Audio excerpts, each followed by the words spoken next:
Israel ലക്ഷ്യമാക്കി യമനിൽ നിന്ന് മിസൈൽ വിക്ഷേപിച്ചതായി ഇസ്രായേൽ സൈന്യം. യമനിൽ നിന്നുള്ള മിസൈൽ ആക്രമണത്തെക്കുറിച്ച് ഇസ്രായേൽ പ്രതിരോധ സേന എക്സിൽ മുന്നറിയിപ്പ് നൽകി. യമനിൽ നിന്നുള്ള മിസൈൽ ആക്രമണത്തെ തുടർന്ന് ദക്ഷിണ ഇസ്രായേലിൽ അപകട സൈറണുകൾ മുഴങ്ങിയതായി സൈന്യം പറഞ്ഞു. വ്യോമ പ്രതിരോധ സംവിധാനങ്ങൾ ഭീഷണി തടയാൻ സജ്ജമാണെന്ന് ഇസ്രായേൽ അധികൃതർ വ്യക്തമാക്കി. ജനങ്ങൾക്ക് അപകട സാധ്യതയെക്കുറിച്ച് അധികൃതർ മുന്നറിയിപ്പ് നൽകിയതായി റോയിട്ടേഴ്സ് റിപ്പോർട്ട് ചെയ്തു. US ഇടപെടലിനെ തുടർന്ന് ഇറാനും ഇസ്രായേലും വെടിനിർത്തലിന് തയ്യാറായതോടെ മേഖലയിലെ സംഘർഷം അവസാനിച്ചിരുന്നു.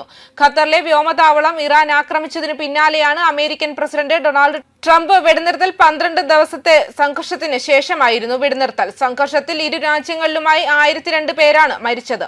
അതേസമയം ഹൂതി ഗ്രൂപ്പിന്റെ സൈനിക ശേഷി ദുർബലപ്പെടുത്തുക എന്ന ലക്ഷ്യത്തോടെ യമനിലെ ചെങ്കടൽ തുറമുഖങ്ങളായ ഹൊദൈദ, സാലിഫ് എന്നിവിടങ്ങളിൽ ഇസ്രായേൽ സൈന്യം ലക്ഷ്യം വെച്ചുള്ള ആക്രമണം നടത്തിയിരുന്നു.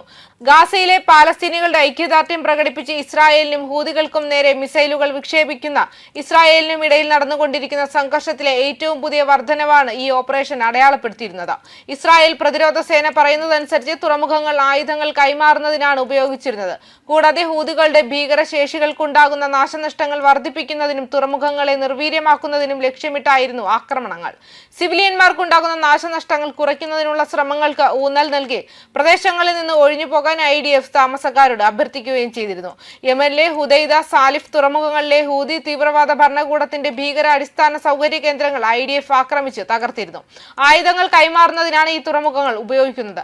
തീവ്രവാദ പ്രവർത്തനങ്ങൾ മുന്നോട്ട് കൊണ്ടുപോകുന്നതിനായി ഹൂതികൾ സിവിലിയൻ അടിസ്ഥാന സൗകര്യങ്ങൾ ആസൂത്രിതമായും നിന്ദ്യമായും ചൂഷണം ചെയ്യുന്നതിന്റെ മറ്റൊരു ഉദാഹരണമായിരുന്നു അത്. ഇസ്രായേൽ ആക്രമണത്തിൽ ഒരാൾ കൊല്ലപ്പെടുകയും 9 പേർക്ക് പരിക്കേൽക്കുകയും ചെയ്തതായി ഹൂതികളുടെ നിയന്ത്രണത്തിലുള്ള ആരോഗ്യ മന്ത്രാലയം റിപ്പോർട്ട് ചെയ്തിരുന്നു.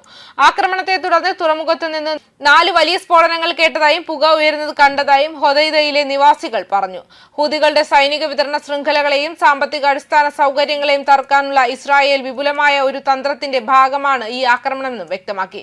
ഇസ്രായേലിനെതിരായി തുടർച്ചയായ മിസൈൽ ആക്രമണങ്ങൾ ഹൂതികൾക്ക് ഗുരുതരമായ നാശനഷ്ടങ്ങൾ വരുത്തുമെന്ന് ഇസ്രായേൽ പ്രധാനമന്ത്രി ബെഞ്ചമിൻ നെതന്യാഹുവും പ്രതിരോധ മന്ത്രി ഇസ്രായേൽ കാറ്റ്സും സംയുക്ത പ്രസ്താവനയിൽ മുന്നറിയിപ്പ് നൽകിയിരുന്നു. അവരുടെ സൈനിക ശേഷിക്ക് മാത്രമല്ല അവരുടെ നേതൃത്വത്തിനും ഇത് ഗുരുതരമായ നാശനഷ്ടങ്ങൾ വരുത്തുമെന്നും അവർ വ്യക്തമാക്കിയിരുന്നു. ന്യൂസ് ഡെസ്ക് കർമ്മ ന്യൂസ്.